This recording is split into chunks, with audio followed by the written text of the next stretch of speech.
I'm going to leave you. For your sister. In that nanosecond before pain registers, the words lingered in the air like shrapnel. Instead of ruining our marriage in front of everyone we knew, my husband of 17 years, Jason, stood at the head of our anniversary dinner table, holding up a champagne flute as if he were making a toast. 20 sets of eyes turned toward me, anticipating the explosion, the tears, the sight that would provide them with months' worth of conversation starters. There was an uncanny silence in the diner. Uncertain of whether to continue serving or withdraw, even the wait crew froze. I'm Lydia Harmon, and at 42, I've established myself as one of Boulder's most reputable interior designers. My specialty was turning antiseptic, frigid areas into cozy havens. I didn't miss the irony that it wasn't until now that I realized how empty my own house was becoming.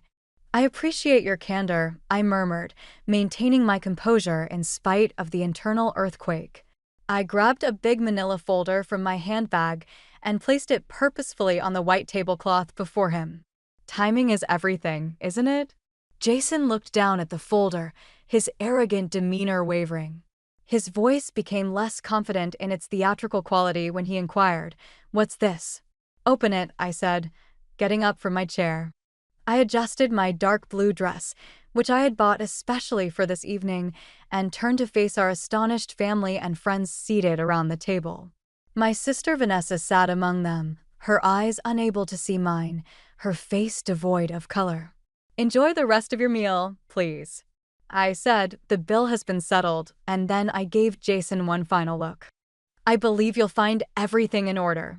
With my back straight and my eyes forward, I moved away, echoing the click of my heels on the marble floor. The rustling of papers behind me was followed by Jason's strained voice.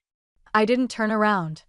I finally let myself take a deep breath as I stepped outdoors and felt the cool night air on my face. At the valet station, my vehicle was waiting. I saw myself in the rearview mirror as I got into the driver's seat. For someone whose life had just fallen apart, I appeared amazingly collected. However, since I discovered the first message from Vanessa on Jason's phone, I had had 3 months to be ready for this moment. They were both unaware that Vanessa wasn't the only person who had betrayed him. And I had proof of everything: the money he had embezzled from our accounts, the property he had attempted to transfer to his name alone, the affairs, and, most damning of all, the scheme they had devised to get me to leave my own firm. I gave myself a little smile as I backed away from the curb. The game has only barely started. Our story began like many others, a chance meeting that seemed like fate. Jason and I crossed paths at a home exhibition where I was showcasing my designs. He was charming, attentive, and seemed genuinely interested in my work. Unlike many men I dated, he wasn't intimidated by my ambition or success. 2 years later, we were married in a small ceremony at a mountainside venue overlooking Boulder. Vanessa stood beside me as my maid of honor, 7 years my junior, but always my closest confidant. "You found the perfect one," she whispered as she helped adjust my veil. And I'd believed her. The first decade was everything I'd hoped for. We built Harmon Interiors together, my design talent paired with his business acumen. We purchased a beautiful home in the hills, hosted dinners for friends, and created what I thought was an unshakable foundation. The cracks began to appear gradually. Jason started working later, traveling more frequently, becoming distant in ways I couldn't quite articulate. I dismissed my concerns, attributing the changes to the natural evolution of a long-term relationship. When Vanessa moved back to Boulder after her divorce 3 years ago, she became a regular fixture in our lives. I was grateful for her company during Jason's frequent absences. "He's just focused on growing the business," she'd assure me when I confided my worries. Men get caught up in their work. You know how they are. I threw myself into my designs, creating spaces for others while my own home grew colder. It wasn't until I overheard a whispered phone conversation that the first real suspicion took root. "She doesn't suspect anything," Jason had said, his voice low. "Just stick to the plan." When I confronted him, he laughed it off as a surprise he was planning for our anniversary. I wanted to believe him. The alternative was too painful to consider. Then came the unexplained charges on our business credit card, weekend trips when he was supposedly at conferences, and most tellingly, the growing closeness between him and Vanessa. Lingering hugs. Inside jokes. The way they'd stop talking when I entered a room. Still, I waited for concrete proof. It came in the form of a misdirected text message 3 months ago. "Miss you already. Can't wait until she's out of the picture." The message was meant for Jason, but sent to our shared iPad instead of his phone. The sender was Vanessa. That night, after Jason fell asleep, I slipped out of bed and made a call to Patricia Donovan, the most ruthless divorce attorney in Colorado. The next morning, I hired a private investigator. Gather everything Patricia had advised. Bank statements, property deeds, text messages, photographs. Leave no stone unturned. And so I began building my case, piece by devastating piece. The discoveries came in waves, each more devastating than the last. The private investigator, Theo of Bear, delivered weekly reports with clinical detachment, unaware that each photograph and transcript was another knife to my heart. The first revelation was expected but painful nonetheless. Photographs of Jason and Vanessa entering a hotel together, emerging hours later looking disheveled and pleased with themselves. Text message records showed they'd been carrying on for nearly a year, their betrayal meticulously planned around my business trips and client meetings. Standard affair protocol, Theo had said, sliding the photos across his desk. But there's more. The second wave hit harder. Financial documents showed Jason had been systematically moving money from our joint accounts to a separate one in his name only. Small amounts at first, then larger sums as he grew bolder. In total, he'd diverted nearly $300,000, money we'd earned together building Harmon Interiors. "He's preparing to leave you financially compromised," Patricia explained when I showed her the records. "This is premeditated. We can use that." But the third discovery was what truly shattered whatever lingering affection I still held for the man I'd married. Theo uncovered evidence of another woman, neither me nor Vanessa, with whom Jason had been involved for at least 6 months. Her name was Olivia Winters, a client whose home we had redesigned last year. The photos of them together were intimate, unmistakable in their meaning. "Your husband's been busy," Theo remarked, his expression softening for the first time since I'd hired him. "I'm sorry, Miss Harmon." The final piece came just 2 weeks before our anniversary. Legal documents obtained through Theo's connections showed Jason had attempted to transfer ownership of our mountain property, a vacation home we'd purchased with my inheritance money, solely to his name. The transfer had been flagged and temporarily halted by the county clerk due to missing signatures. "He's planning to clean you out," Patricia said bluntly during our last meeting. But we've caught him in time. Together, we formulated a plan. I quietly separated our business accounts, changed the property deeds, and prepared legal documents for the dissolution of our partnership, both marital and professional. Patricia suggested I wait until after Jason made his move, whatever it might be. "Let him reveal his hand first," she advised. "It will strengthen our position." I never imagined he would choose our anniversary dinner for his grand announcement, surrounded by friends and family who had been part of our lives for years. In retrospect, I should have anticipated his flair for dramatic timing. Jason always did have a performer's instinct. What he didn't count on was my preparation. Every betrayal, every lie, every scheme, all documented and organized in the folder I'd left for him to discover in front of the very people whose approval he craved.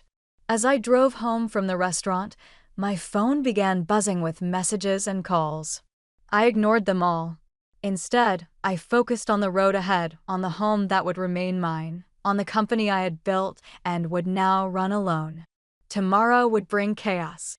Tonight, I would allow myself to grieve for what was lost and prepare for what was to come. I slept surprisingly well that night, as though laying down my burden of secrets had lifted a physical weight. The morning sun streamed through the bedroom windows I had specifically positioned to catch the dawn light, and for a moment, I allowed myself to simply breathe. The illusion of peace shattered when my phone rang. Jason's name flashed on the screen, the first of what had now become 27 missed calls since I'd left the restaurant. I silenced it again and made coffee, taking my time. Control of the narrative was my only advantage now, and I intended to maintain it. At precisely 9 a.m., I called Patricia. "It's done," I said when she answered. "He made his announcement last night. I left him the folder." "Perfect," she replied. "I've already filed the divorce petition. He should be served within the hour." As if on cue, the doorbell rang. Through the security camera, I could see Jason standing on our porch, looking disheveled and frantic. His normally perfectly coiffed hair was sticking up at odd angles, and he wore the same clothes from last night. "He's here," I told Patricia. "Should I let him in?" "Your choice," she said. "Remember, everything can be used in court. Record any conversation." I opened the door but blocked the entrance. Jason looked worse up close, eyes bloodshot, face ashen. "Lydia," he began, his voice cracking. "We need to talk. This isn't what it looks like." "Which part?" I asked calmly. "The affair with my sister? The one with Olivia Winters? Or the money you've been stealing from our accounts?" He flinched at Olivia's name. "How did you? Does it matter?" "I know everything, Jason. There's nothing left to discuss." He pushed past me into the foyer, desperation rolling off him in waves. "Listen to me. Vanessa was a mistake. Olivia didn't mean anything. You and we built a life together. 17 years. You can't throw that away." "I didn't," I replied evenly. "You did. Last night. In front of everyone we know." I was angry. "You've been distant. Focused on work. Don't you dare." I cut him off, my composure finally cracking. "Don't you dare try to blame me for your choices." Jason ran his hands through his hair, pacing our entryway like a trapped animal. "What do you want? Money? I'll transfer everything back. The mountain house, it's yours. Just call off the dogs." "The dogs?" I repeated. "Your attorney already called me this morning. Dissolution of business partnership. Property settlements. You're trying to destroy me." I laughed then, a sharp sound that seemed to startle us both. "That's rich. Coming from the man who tried to transfer my inheritance property to his name alone." The doorbell rang again. This time, it was a professional-looking woman holding legal documents. "Jason Harmon?" she asked, peering past me. "That's him," I confirmed, stepping aside. "You've been served," she stated, handing him the envelope before promptly leaving. Jason stared at the papers, then at me, realization dawning on his face. "You planned this. You knew before last night." 3 months, I admitted. "Not as long as you've been planning with Vanessa. But I work efficiently." His face darkened. "Vanessa doesn't know about any of this. About Olivia, the money, none of it." "I'm aware," I said. "She thinks you're leaving me just for her. How special she must feel."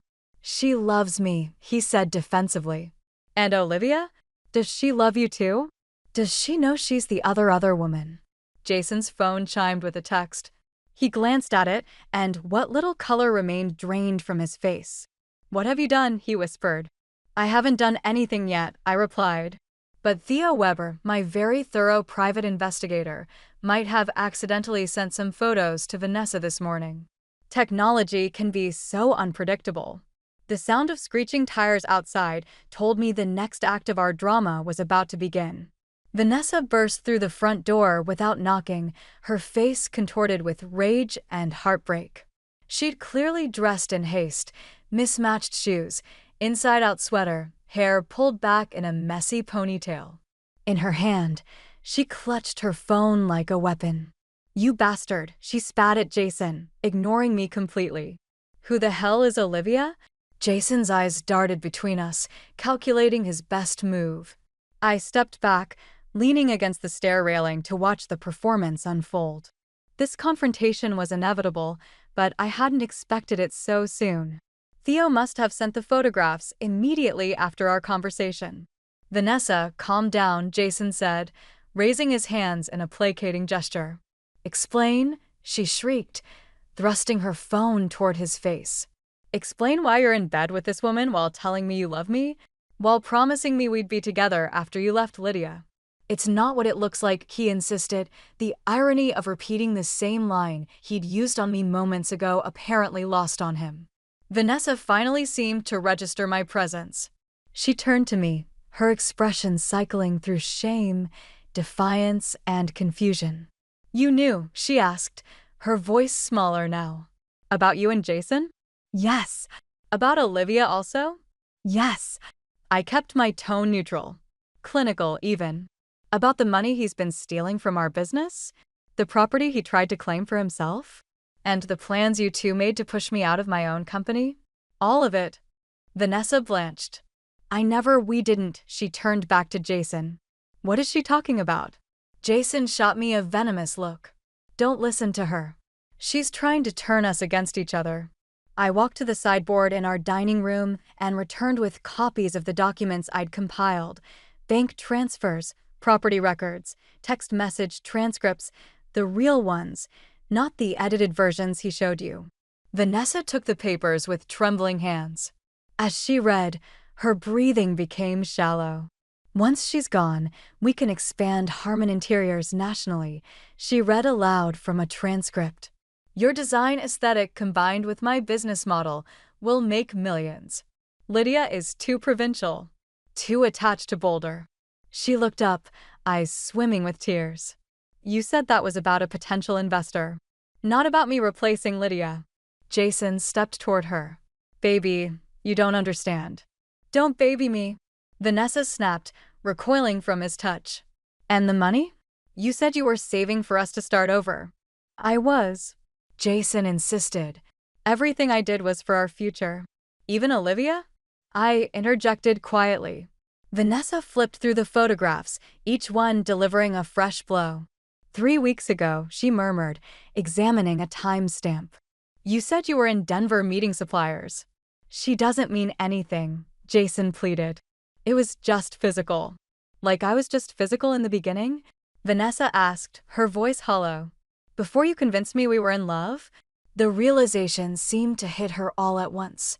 She staggered back, dropping the documents onto the floor. For the first time since she'd entered, she really looked at me, her older sister. The woman she'd betrayed. Lydia, she began. But I shook my head. Don't, I said. Not now. A strange silence fell over the three of us. Outside, normal life continued, birds singing, neighbors walking dogs, delivery trucks rumbling past. Inside, our little triangle of betrayal seemed suspended in amber. Jason broke first. This doesn't change anything, he declared, addressing us both. The divorce is still happening. The business will need to be divided. We can figure out the rest later. That's when I smiled, a genuine expression that seemed to unnerve him more than anger would have. About that, I said. There won't be much for you to divide.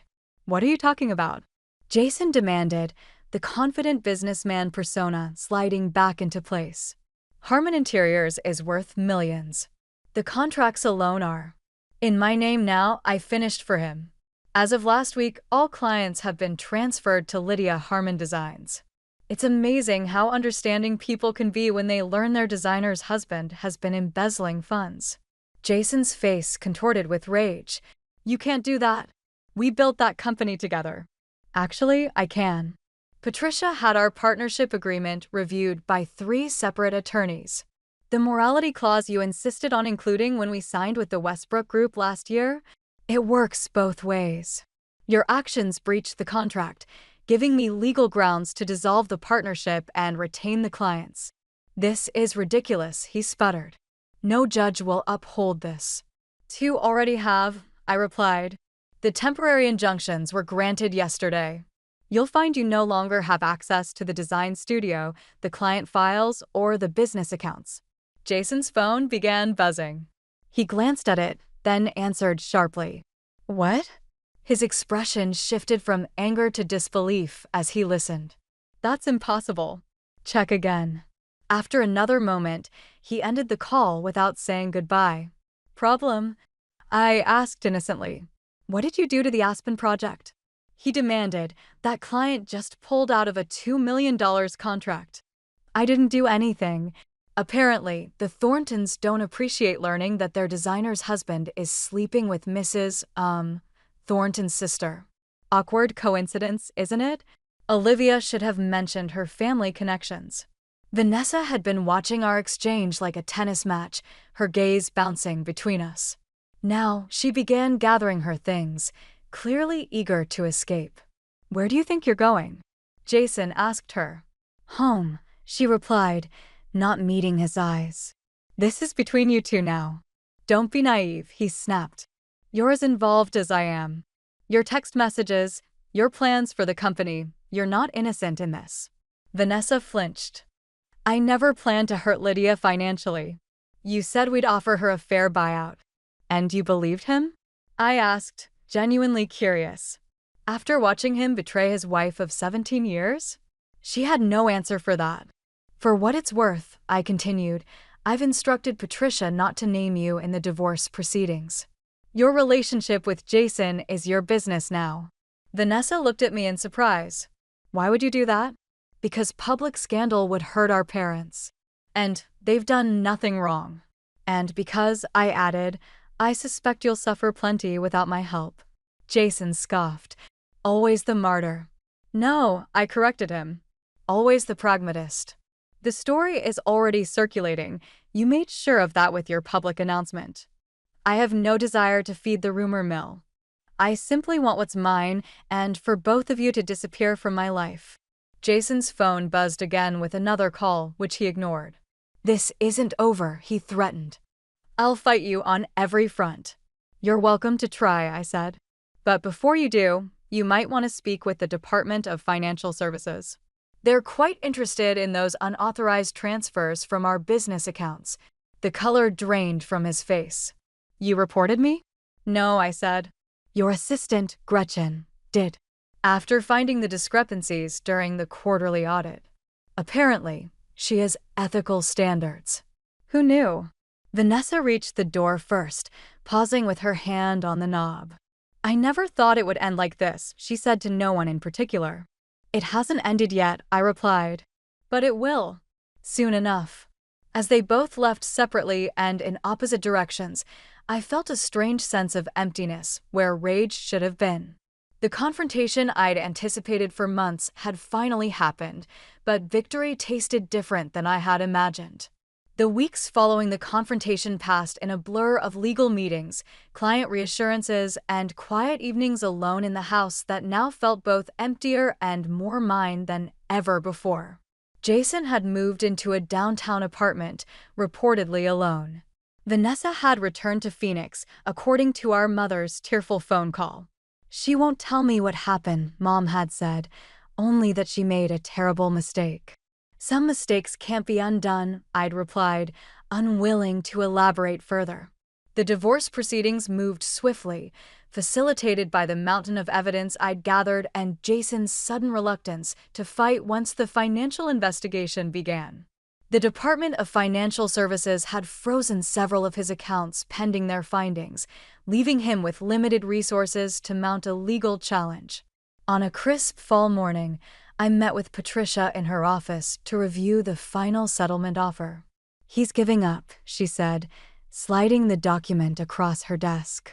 Full withdrawal of claims against the business, the house, the mountain property, everything. I skimmed the agreement. In exchange for dropping the financial misconduct charges and a non-disclosure agreement about the affairs. Patricia watched me carefully. It's more than we expected. He's protecting Olivia, I realized. The Thornton family has significant influence in the design world. If this became more public, her reputation would suffer. Patricia nodded. Likely, but it works in your favor. You get a clean break and all your assets. I signed the papers without hesitation. What about Vanessa? No contact from her legal team. I don't think she's pursuing anything. As I left Patricia's office, my phone chimed with an email notification. It was from Theo Weber, the private investigator. The subject line read simply, "Closure." The attached photo showed Jason emerging from a hotel with yet another woman. Neither me nor Vanessa nor Olivia. Old habits, it seemed, died hard. I deleted the email without opening the attachment. Some information served no purpose except to inflict pain, and I was finished with pain. 6 months after signing the divorce papers, I stood in the newly renovated Lydia Harmon Design Studio in downtown Boulder. The space, once cluttered with Jason's massive desk and dark furniture, now reflected my aesthetic: perfectly clean lines, natural materials, abundant light. In his absence, my business had changed, much as my household. In addition to keeping their contract, the Westbrook Group extended it and hired me to create their new corporate headquarters in Denver. After the first shock, the Thorntons were back as customers, purposefully keeping Olivia away from family gatherings where I could be there. The business was doing well. My phone rang. It was the first time since that day in my foyer that Vanessa's name showed on the screen. I was hesitant to respond. "Lydia," she said in a little voice. "I don't ask for pardon. I just wanted to apologize to you." Looking out at the mountains that had seen so much of my life's tale, I sat at my drawing table. "Why now?" "I'm in therapy," she clarified. "I'm trying to figure out why I deceived you. Why I trusted him." 17 years of sisterhood and one horrific betrayal were encapsulated in the quiet that hung between us. "At last," she said, "he had affairs before me, didn't he? And after?" "Yes," I said. "I suspect there were many we never discovered." One more pause. "Mom wants us to spend Christmas together." I informed her that I would only come with your permission. I thought about this. I couldn't make someone forgive me. However, resentment did not help me in any way other than to keep me bound to the past. "The truth is, I can't promise warmth," I informed her. "But I won't object to your presence." Whispering, "That's more than I deserve," she said. I went back to my Westbrook project sketches after we hung up. The design included strategically placed skylights and glass walls to let as much natural light as possible into the formerly cramped, gloomy areas. Metaphors may write themselves. On a Thursday, the divorce was completed. I renovated the office, changed the company name, and arranged a solo trip to Barcelona by Friday. Jason had always refused to go there since he didn't understand Spanish. I felt lighter every step I took away from our common history. More of myself. I had almost been ruined by my sister's and husband's infidelity. However, during the rebuilding process, I uncovered aspects of myself that had lain dormant during my marriage. The fragments they had broken had become stronger when they had mended. For my own sake, not theirs, I had reconciled with both betrayers. Instead of destroying, they had risen from the ashes they had produced, entire and undiminished, as retribution. They had anticipated my collapse. I had reconstructed an empire instead. Destroying them was not the ultimate triumph. Rather, it was the realization of my own nature.